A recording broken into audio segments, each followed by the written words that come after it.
Hi, I'm Sherry. Welcome to my YouTube channel. Thank you so much for joining me this morning. This morning, my guys are already out working in the pastures and the fields, and I am making them pancakes this morning. I started, as you can see right here, a sourdough starter. It's been about 7 or 8 days ago, and it is doing wonderful. So this morning, the first thing I tried with it was actually making these pancakes. So I'm going to share the recipe with you today. It is so easy and it's so good. It is just wonderful. So come on, let's get started. Okay, first thing you're going to need from your sourdough starter, you're going to need 2 cups of sourdough starter. Let me give this a quick stir. It's all nice and bubbly and wonderful. I fed it last night because I knew that I was going to be making several recipes today with it.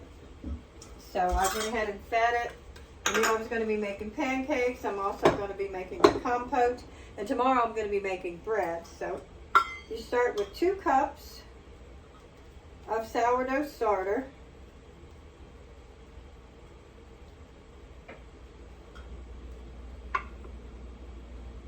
It's a little messy getting it out of here, but that's okay.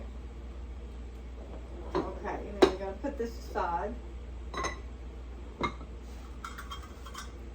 And that's all that you need is your flour, your sourdough starter. You don't have to put any flour in this or anything. You just start with your starter. You want to get all that wholesome goodness out of there.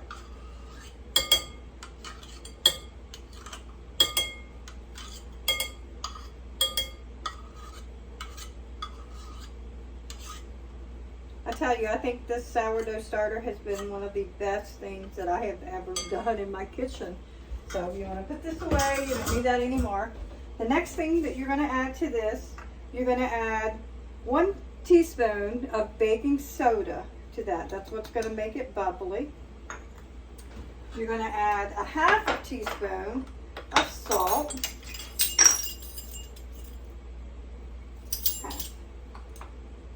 So you'll add a 1/2 teaspoon of salt. And then you're going to add 2 tablespoons of honey.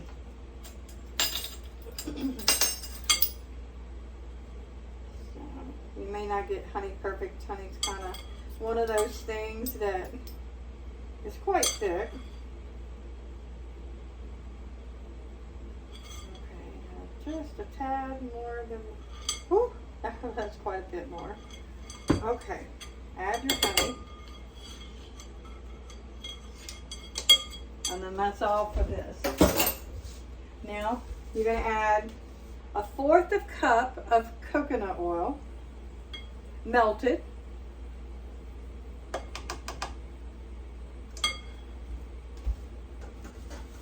And then 2 farm fresh eggs. These were just laid yesterday, so they're nice and fresh.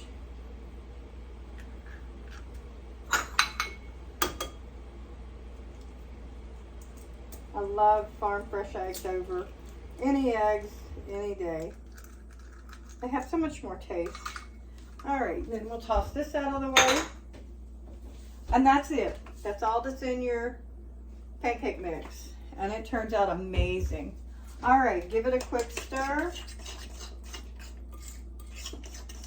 Let me turn my pan on. You got to warm up your pan. I'm going to turn it on a little bit higher and then I'll turn it back down. You're going to give this a quick stir. Get everything mixed. And this makes about 8 or 10 pancakes, depending on what size that you actually make them.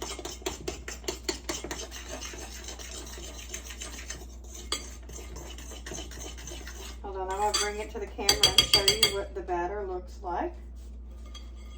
I have such a little spoon. And see here what your batter looks like.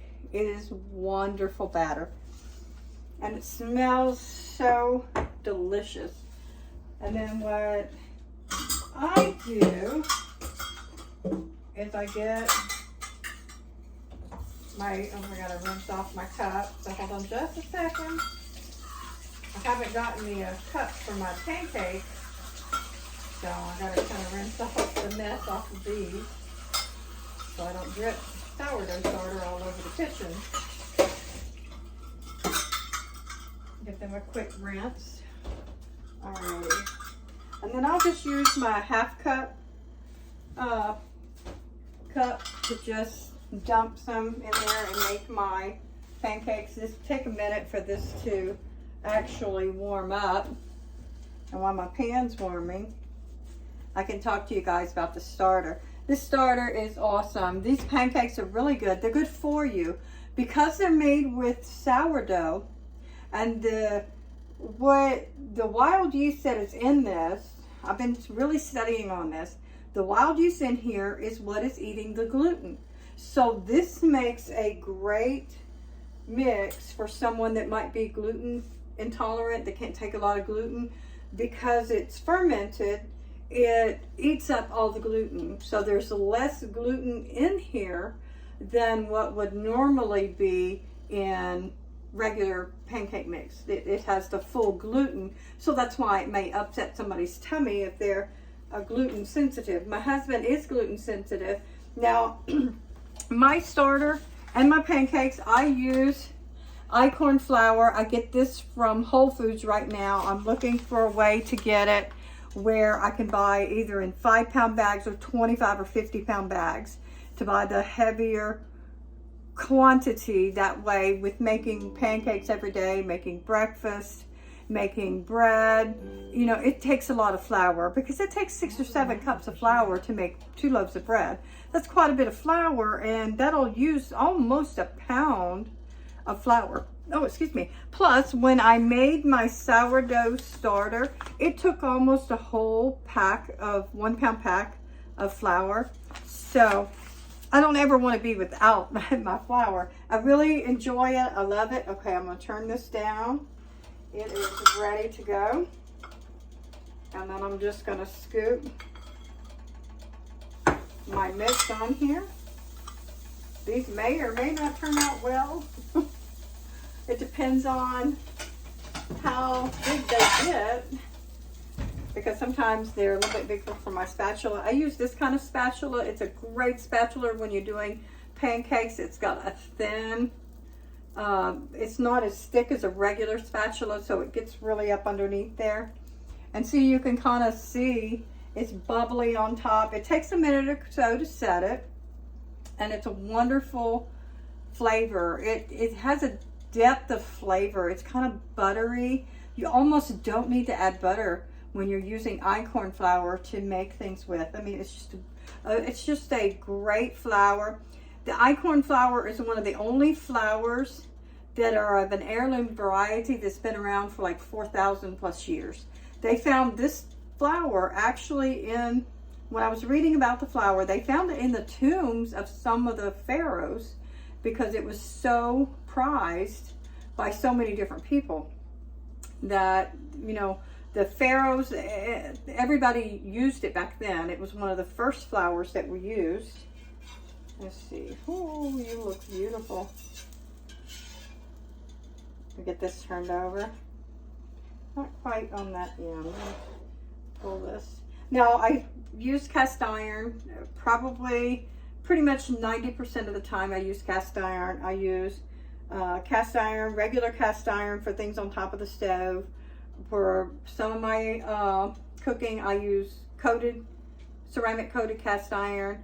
And then I use stainless steel some. It depends on what I'm making, but most of the time my fallbacks are actually cast iron. And there's my pancake. And see, you can see how it's a little bit darker. That's because of the flour. It's a creamy, buttery flour. And as you saw, there's no butter in it, and it kind of tastes that way as well. So this is a really great flour. I can't say enough about it. I'm so glad that I found it. I'm hoping that I can find it in larger quantities. And it doesn't take long for these pancakes. And this one is almost done, and then I'm going to show you a photo of it. And I want to thank you for joining me today.